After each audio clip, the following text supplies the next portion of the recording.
It was supposed to be just another regular morning at Westfield High, a school renowned for its prestige in Austin, Texas. The usual buzz filled the hallways, students moving about in small clusters, some engaged in excited chatter, others hurriedly flipping through their notes, desperately trying to finish last-minute assignments. But for Jacob Miller, the day carried a weight he couldn't quite shake. Unlike most of his classmates, whose parents were doctors, lawyers, and successful business owners, Jacob came from a different world, a world of dirt, sweat, and early mornings. His grandfather was a farmer, a man who believed in the dignity of hard work. Jacob's hands told the story of his upbringing, calloused from the morning chores he completed before even stepping foot in school. The scent of fresh soil clung faintly to his boots, a silent badge of the life he lived outside these polished hallways. But not everyone saw it that way. His quiet nature, instead of earning him respect, made him an easy target for mockery. As he stepped into the classroom, he immediately felt it, that sharp, cold glance from Ms. Whitmore, his history teacher. She was known for her unwavering discipline, her high expectations, and the air of superiority she carried, making even the most confident students wilt under her scrutiny. Today, that gaze was directed at him. The lesson commenced, but Jacob struggled to keep his focus. The exhaustion from waking at dawn, tending to the farm animals before racing to school, made his eyelids heavy. Then his name rang through the room. "Mr. Miller," Ms. Whitmore called out, her arms crossing tightly. "Since you seem so distracted, why don't you answer this? Tell me, what were the major causes of the Civil War?" Jacob hesitated.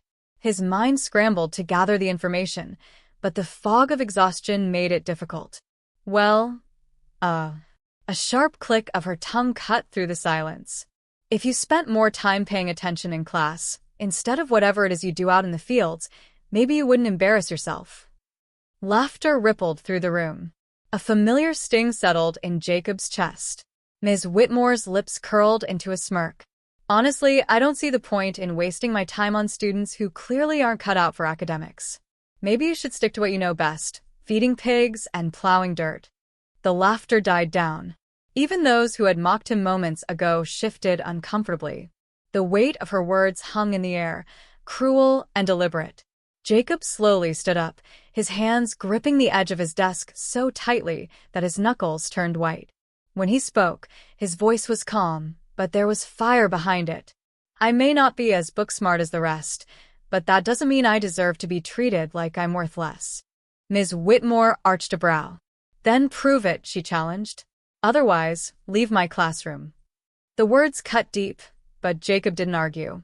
Without another word, he gathered his things and walked out, his heart pounding like a drum in his chest. He had never felt so humiliated.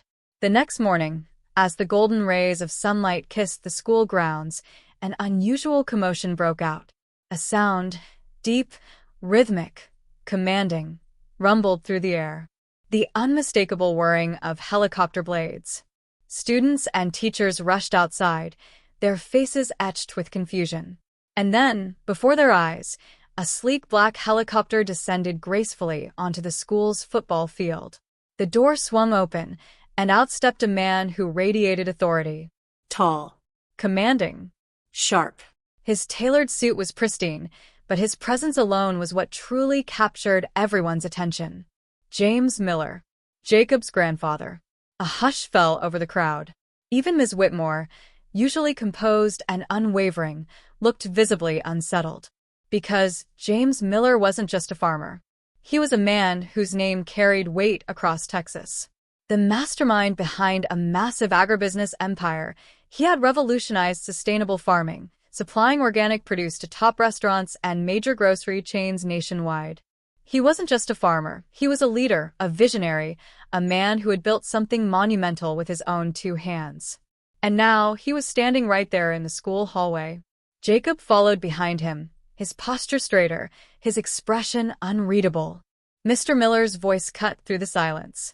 "I understand there was an issue with my grandson in your class yesterday?" Ms. Whitmore blinked rapidly, her usual confidence faltering. "Mr. Miller, I assure you, I treat all my students equally." A single brow lifted. Is that so? He said, reaching into his coat pocket and pulling out a check. Because this school receives significant funding from the Miller Foundation. A murmur rippled through the onlookers. I built the very science lab you take pride in. I sponsor the history program you oversee. Yet, despite that, you thought it was appropriate to humiliate my grandson because of his background. Ms. Whitmore's face drained of color. Mr. Miller stepped forward, his eyes locked onto hers. I raised Jacob to understand that hard work is honorable. Maybe you should educate yourself on that, because the very food on your table comes from people like us. The silence was deafening. Then Jacob spoke, his voice steady but firm. I don't need special treatment. I just want to be treated with respect, same as anyone else.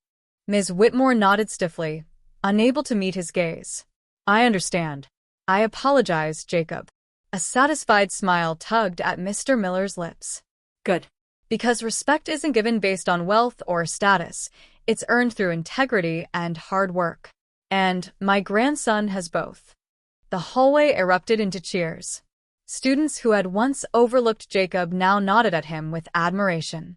And from that day forward, Jacob walked those halls with his head held high, not because of his grandfather's influence, but because he had proven that respect is something earned, not given. Jacob had done more than just stand up for himself. He had shown everyone that dignity isn't defined by books, bank accounts, or titles. It's measured by how you carry yourself when the world tries to belittle you. He had walked through adversity with his head held high, proving that true strength comes from within. And as for Ms. Whitmore, she never underestimated another student again. The lesson Jacob taught that day didn't just change how his classmates saw him, it changed the way the entire school viewed respect. If you made it this far, comment "respect first" down below. Backhand index pointing down, and don't forget to subscribe for more powerful, inspiring stories. Olivia always felt off after eating. A strange wave of fatigue, headaches, and discomfort would hit her out of nowhere, leaving her drained and confused. She had no idea that the culprit was unstable blood sugar. By the time she finally discovered the truth, she was already at risk for something much, much worse. But before it was too late, she found a natural solution that changed her life forever. If any of this sounds familiar, don't wait. Check the pinned comment now to learn how she turned it all around.